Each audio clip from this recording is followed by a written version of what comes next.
تا حالا شده هرچی بگردی کلیداتو پیدا نکنی؟ یا وقتی میخوای یه چیزی رو تعریف کنی یادت نیاد و به مغزت فشار بیاری؟ یا حتی داری حرف میزنی یهو اسم اشیا یادت نیاد و نتونی منظورتو برسونی؟ اینجور اتفاقا برای هممون پیش میاد و نشونه اینه که شاید مغزمون داره کند میشه. زندگی پر از فشار و استرس روی عملکرد مغز ما به خصوص حافظه اثر میذاره.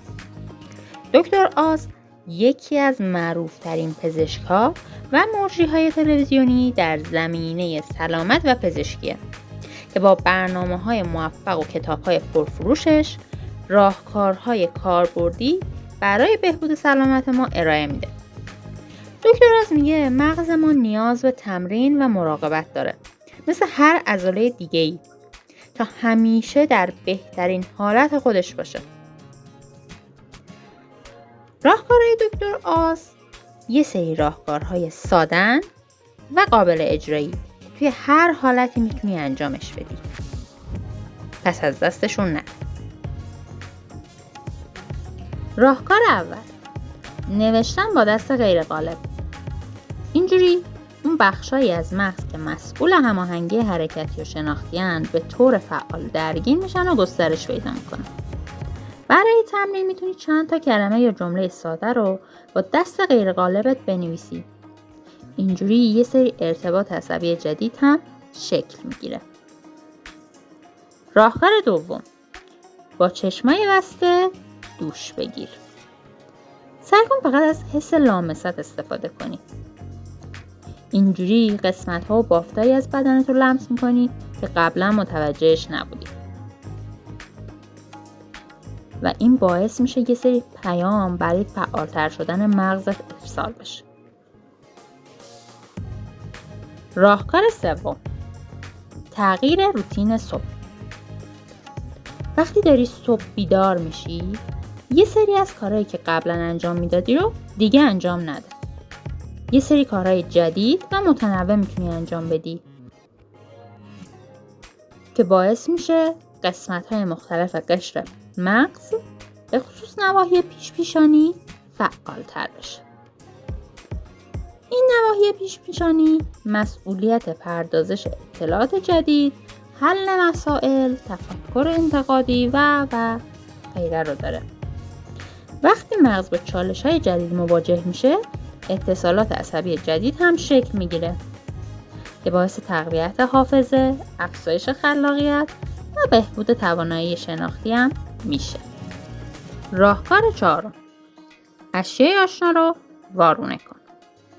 همیشه مغز ما اشیای آشنا رو شناسایی میکنه و به چیزهای دیگه توجه میکنه. اما با وارونه کردن اشیای آشنا مثل قاب عکس، ساعت، تقویم رومیزی، باعث میشیم که مغز به این اشیا هم که دائما دور و برش بود و توجهی بهش نداشته توجه ویژه‌ای بکنه. در واقع باعث چالش مغز و فعالتر شدنش میشه. راهکار پنجم، جای خودتو عوض کن. معمولا توی خانواده ها هر کسی سر میز غذا جای مخصوص به خودش شده. اگه هر از گاهی جات رو تغییر بدی، باعث میشه که مغزت تحریک و تقویت بشه. در واقع به غذا و جزئیات و اشیای روی میز از یه زاویه دیگه‌ای نگاه میکنیم. از یه زاویه دیگه‌ای بهشون دسترسی داریم. این باعث میشه که مغزت فعالتر و قوی‌تر بشه. راهکار ششم، پنجره ماشینتو پایین بیار. قسمت پردازش خاطرات برای ساخت نشانه ذهنی از عطرها و تصاویر و بوها استفاده میکنه. برای همین سعی کن صدا و بوهای جدیدی رو شناسایی کنی که باعث تقویت مغزت میشه.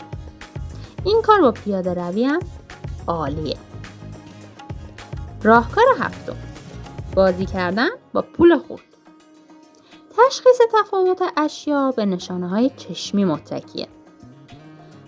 اما با استفاده از حس لامسه، فعالیت قسمت لمسی مغز رو افزایش میده و سیناپس رو قوی تر میکنه.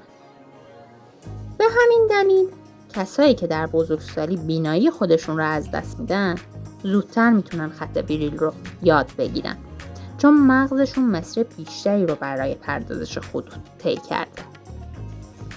برای تمرینش میتونی یک لیوان پر از پول خرد رو توی ماشینت نگه داری. پشت چراغ قرمز با حس لامست مبلغ پول رو تشخیص بدی.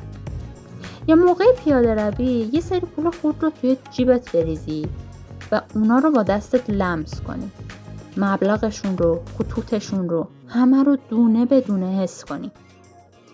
اینجوری سیناپسای قوی میسازی. راهکار 8: متفاوت کتاب بخون. وقتی بلند کتاب میخونی یا به کسی که کتاب میخونه گوش میدی، مدار مغزی متفاوتی میسازی.